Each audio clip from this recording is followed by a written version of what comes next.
Praeitame video žadėjau pasidalinti, kaip atpažinti, kad mūsų kūnui trūksta geležies. Tai geležis yra labai svarbus mikroelementas, lygiai taip pat kaip ir magnis. Ir jis yra reikalingas daugelį organizme vykstančių procesų. Ypač energijos gamybai, imuninės sistemos veiklai ir deguonies pernešimui į ląstelę. Apie tai taip pat kalbėjau praeitame video. Ir kai organizme trūksta geležies, dažnai pasireiškia tokie požymiai kaip nuovargis, silpnumas, bendras išsekimas, mieguistumas, galvos svaigimas, galvos skausmai, migreniniai galvos skausmai, blyški oda, gleivinės, greitai atsirandančios mėlynės ir ilgai nepraeinančios. Širdies plakimo pagreitėjimas arba net tachikardija, plaukų slinkimas gali būti, nagai pasidaro trapus, susilpnėja mūsų imunitetas, todėl pasireiškia dažnos infekcijos. Na ir žinoma, labai stipriai krenta mūsų darbingumas ir dėmesio koncentracijos sutrikimai. Tai yra pagrindiniai požymiai. Ir 7 pagrindinės priežastis, dėl ko gali trūkti geležies. Pirma, nepakankamas geležies kiekis maiste. Antra, geležies įsisavinimo sutrikimai. Gali būti dėl virškinamojo trakto ligų, tokių kaip celiakija, Krono liga, helikobakter pylori bakterinė infekcija, mažas skrandžio rūgštingumas.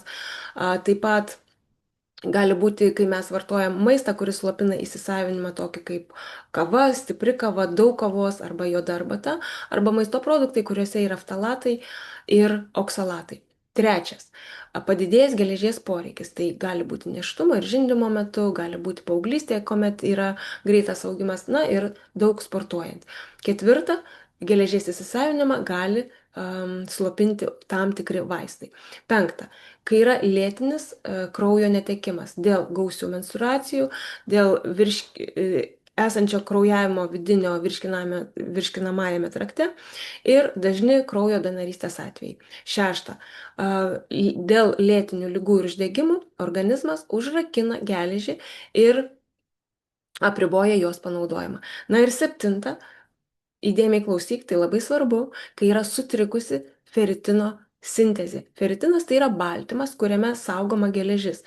Ir jo sintezė priklauso nuo amino rūgščių, ypač jei maiste trūksta baltymų, sutrinka feritino gamyba, nuo medžiagų įsisavinimo virškinamajame trakte ir nuo geležies kiekio, kuri turi būti saugoma feritino baltymo viduje, ar ne? Ir jei žmogus negauna pakankamai baltymų, organizmas negali efektyviai gaminti feritino, net jei geležies kiekis organizme yra pakankamas. Ir kaip natūraliai papildyti geležies atsargas? Tai pirmiausia, žinoma, su maistu, kuris turi geležies ir baltymų. Ir šitoje vietoje labai svarbu suprasti, kad geležis iš mėsos yra cheminė. Geležis ji yra lengvai įsisavinima ir daug greičiau ir lengviau nei iš augalinių šaltinių, nes ten yra necheminės geležies formulė. Ir geležį įsisavinti padeda vitaminas C. Kaip Fitline produktai gali padėti palaikyti geležies kiekį? Tai siekiant išvengti ar sumažinti geležies trūkumą, labai svarbu yra pirmiausia subalansuota mityba. Na ir antra, tai yra papildų vartojimas, ypač jeigu žmogus yra veganas, vegetaras ar net žaliavalgis. Tai Fitline Basic kokteilis, tai yra ryto kokteilis, palaiko bendrą organizmo balansą, gerina virškinimą ir pagerina tokiu būdu geležies įsisavinimą iš maisto. Activise Oxy Plus yra deguonies kokteilis, kuris suteikia energijos ir žvalumo žmonėms, kuriems yra anemija, mažakraujystė, tai yra, kai trūksta geležies, kai yra nuolatinis nuovargis.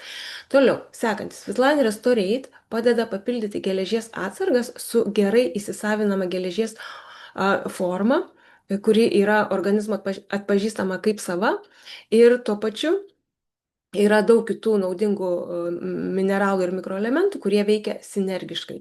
Toliau, AminoProShape suteikia reikalingas amino rūgštis feritino gamybai. Ir kviečiu susipažinti su Fitline produktais iš arčiau ir atrasti pačius efektyviausius būdus palaikyti savo sveikatą bei būti energingais kasdien. Jeigu tu nori plačiau susipažinti apie bazinius Fitline produktus, komentaruose rašyk video.